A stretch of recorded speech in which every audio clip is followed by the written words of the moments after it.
ሀገሪቷ ትልቅ ምስቅልቅል ውስጥ ናት። የጥሬ ዕቃ ዋጋ ሰማይ ነክቷል። የሀገሪቷ የብር ምንዛሬ እየወደቀ ነው። ነዋሪዎቿ የተቃውሞ ሰልፍ እየወጡ ነው። በዚህ የጭንቅ ጊዜ ነበር አይኤምኤፍ እንደ አዳኝ የ57 ቢሊዮን ዶላር የብድር እቅድ ይዞ የመጣው። ይህም እቅድ ሀገሪቷን ከማዳን ይልቅ የባሰ ምስቅልቅል ውስጥ ከተታት።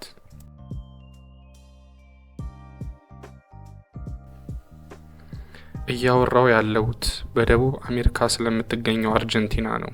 ይቺ ሀገር ለአመታት በዋጋ ግሽበት ስትሰቃይ የቆየች ሀገር ናት። የምንዛሬ ዋጋዋ ከጊዜ ወደ ጊዜ በፍጥነት ቀንሷል። የሀገሪቷ መንግስት በብድር ዕዳ ተዘፍቋል። የተለያዩ ቢዝነሶች ተዘግተዋል። በርካታ ቤተሰቦች ከባድ ችግር ውስጥ ገብተዋል።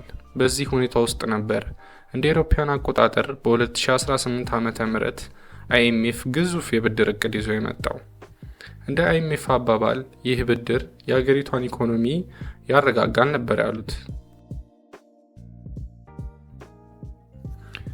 አይኤምኤፍ የተሰኘው ዓለም አቀፍ ተቋም ግን እንደ ማንኛውም የብድር ተቋም ዝም ብሎ ብድር አይሰጥም። ከብሩ ጋር ተያይዘው የሚመጡ ጥብቅ ደንቦች አሉ። ከነዚህ ደንቦች መካከል የመንግስት ማንኛውንም ወጪ መቀነስ፣ ለድሃ ቤተሰቦች የሚሰጡ ድጎማዎችን ማቆም የመሳሰሉት ናቸው። እነዚህ ደንቦች ሲተገበሩ የሀገሪቷ ነዋሪዎች በዋጋ ንረት መሰቃየት ጀመሩ። የትራንስፖርትና የኤሌክትሪሲቲ ዋጋ ሰማይ ነካ። ስራ አጥነት በረከተ። ኢኮኖሚው ከመሻሻል ይልቅ ተባባሰ፣ ከድጡ ወደ ማጡ።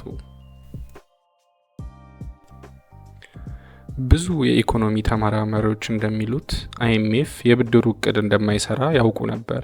ነገር ግን ብድሩን ከመስጠት አልተቆጠቡም። ግን ለምን? በጊዜው አሜሪካና የምዕራብ ሀገሮች አርጀንቲና ያለው መንግስት ይደግፉት ነበር። ይህ ማለት ብድሩ ለማህበረሰቡ ሳይሆን መንግስቱን ከውድቀት ለማዳን ነበር። ሲቀጥልም አርጀንቲና ብዙ ብድር ከዓለም አቀፍ ባንኮች ነበረባት። ይህ ብድር መክፈል ካልተቻለ እነዚህ ባንኮች ይከስራሉ። ባንኮቹ በብዛት የአሜሪካና የአውሮፓ ሀገሮች ናቸው። አይኤምኤፍ ብድሩን የሰጠው የአርጀንቲናን ኢኮኖሚ ለማዳን ሳይሆን የዓለም አቀፍ የፋይናንስ ስርዓቱ እንዳይጎዳ ጥበቃ ለማድረግ ነበር።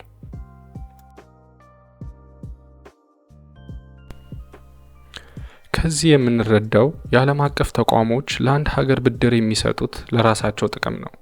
አንድ ሀገር ችግር ውስጥ ስትገባ ራሳቸውን እንደ አዳኝ አድርገው በማቅረብ የራሳቸውን ጥቅም ያስጠብቃሉ።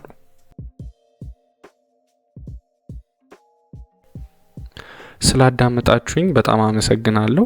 ከወደዳችሁት ላይክ፣ ሼር፣ ሰብስክራይብ አድርጉልኝ።